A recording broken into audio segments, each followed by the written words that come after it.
আমাদের যে করণীয় সেটা নির্বাচন পূর্বকালীন এবং নির্বাচনকালীন দুইটা বিষয় আছে।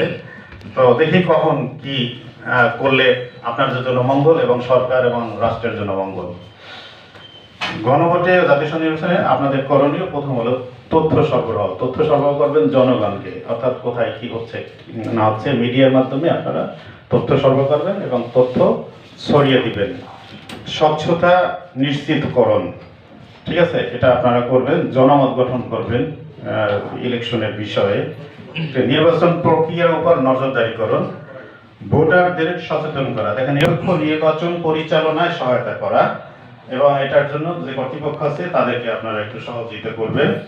প্রার্থীদের তথ্য জনগণের কাছে পৌঁছে দেওয়া, প্রার্থীদের যে কোনো যেসব তথ্য আছে ভালো মন্দ যেগুলো পজিটিভলি উপস্থাপন করা যায় সেটা আপনারা পৌঁছে দিবেন।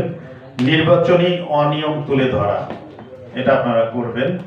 প্রার্থীদের বিতর্কিত বিষয় বিধি মেনে প্রকাশ করা, অন্তত যতটুক করলে আপনি মামলায় মকদ্দমায় পড়বেন না, ততটুক আপনি বিতর্কিত বিষয় প্রকাশ করে আপনারা